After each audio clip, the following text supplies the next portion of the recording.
السلام علیکم ورحمۃ اللہ وبرکاتہ۔ آج میں آپ سب کو سورہ انعام کے معروف و مسائل کے بارے میں بتاؤں گی۔ سورہ انعام، حضرت عبداللہ بن عباس نے فرمایا کہ سورہ انعام کی ایک خصوصیت یہ ہے کہ یہ پوری سورہ چند آیات بیک وقت مکہ میں اس طرح نازل ہوئیں کہ 70,000 فرشتے اس کے جلوہ میں تسبیح پڑھتے ہوئے آئے تھے۔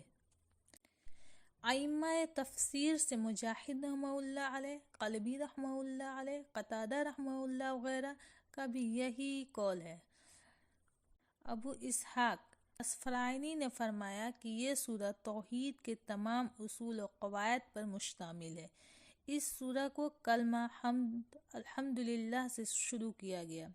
جس میں یہ خبر دی گئی ہے کہ تمام تعریفیں اللہ تعالیٰ کے لیے ہیں، اور مراد اس خبر سے لوگوں کو حمد کی تعلیم دینا ہے،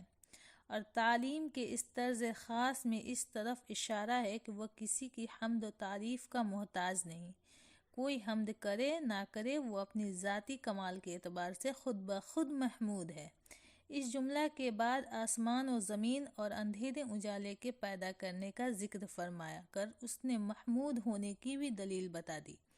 کہ جو ذات اس عظیم قدرت و حکمت کی حامل ہے وہی حمد و تعریف کی مستحق بھی ہو سکتی ہے، مستحق ہے۔ اس آیت میں سماوات کو جمع اور ارض کو مفرد ذکر فرمایا ہے، اگرچہ دوسری آیت میں آسمان کی طرف زمین کے بھی ساتھ ہونے کا ذکر موجود ہے۔ شاید اس میں اس طرف اشارہ ہو کہ 7 آسمان اپنی حیت و صورت اور دوسری صفات کے اعتبار سے باہم بہت امتیاز رکھتے ہیں، اور 7 زمینیں ایک دوسرے کی ہم شکل اور مثل ہے، اس لیے ان کو مثل ایک عدد کے قرار دیا گیا۔ مظہری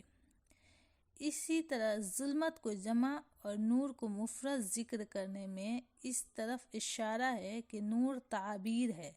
صحیرہ اور صراط المستقیم سے، اور وہ ایک ہی ہے، اور ظلمت تعبیر ہے غلط راستہ کی طرف،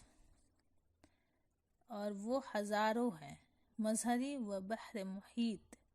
یہاں یہ بات بھی قابل غور ہے کہ آسمانوں اور زمین کے بنانے کو لفظ خلق سے تعبیر کیا گیا، اور اندھیرے اجالے کے بنانے کو لفظ جعل سے۔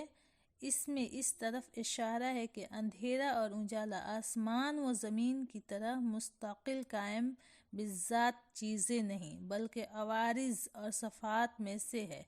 اور ظلمات کو نور پر مقدم شاید اس لیے ذکر فرمایا گیا کہ اس جہان میں اصل ظلمات ہے اور نور خاص چیزوں سے وابستہ ہے۔ جب وہ سامنے ہوتی ہیں روشنی پیدا ہوتی ہے، جب نہیں ہوتی تو اندھیرا رہتا ہے۔ مقصود اس آیت کا توحید کی حقیقت اور اس کے واضح دلیل کو بیان فرما کر دنیا کی ان تمام قوموں کو تنبیہ کرنا ہے، یا تو سر توحید کے قائل نہیں، یا قائل ہونے کے باوجود توحید کی حقیقت کو چھوڑ بیٹھی ہیں۔ مجوس دنیا کے 2 خالق مانتے ہیں، یزدان اور اہرمن۔ یزدان کو خالق خیر اور اہرمن کو خالق شر قرار دیتے ہیں، اور انہی دونوں کو نور و ظلمت سے بھی تعبیر کرتے ہیں۔ ہندوستان کے مشترک 33 کروڑ دیوتاؤں کو خدا کا شریک بتاتے ہیں۔ آریہ سماج توحید کے قائل ہونے کے باوجود روح و مادہ کو قدیم اور اللہ تعالیٰ کو قدرت و خلقت سے آزاد قرار دے کر توحید کی حقیقت سے ہٹ گئے۔ اسی طرح نصارہ توحید کے قائل ہونے کے ساتھ حضرت عیسیٰ علیہ السلام اور ان کی والدہ کو اللہ تعالیٰ کا شریک و سہیم بنانے لگے، اور پھر عقیدہ توحید کو تھامنے کے لیے ان کو 1 3 اور 3 1 کا غیر معقول نظریہ اختیار کرنا پڑا، اور عرب کے مشرکین نے تو خدائی کی تقسیم میں یہاں تک سخاوت دکھلائی کہ ہر پہاڑ کا ہر پتھر ان کے نزدیک نوع انسانی کا معبود بن سکتا تھا۔ غرض انسان جس کو اللہ تعالی نے مخدوم کائنات اور اشرف المخلوقات بنایا تھا، یہ جب راہ سے بھٹکا تو اس نے نہ صرف چاند، سورج اور ستاروں کو بلکہ آگ، پانی اور درخت، پتھر، یہاں تک کہ کیڑے مکوڑوں کو اپنا مسجود و معبود اور حاجات روا مشکل کشا بنا لیا۔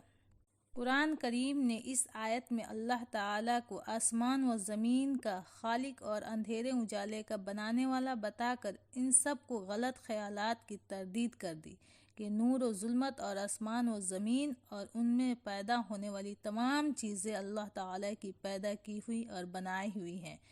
تو پھر ان کو کیسے خدا کا شریک و سہیم کیا جا سکتا ہے؟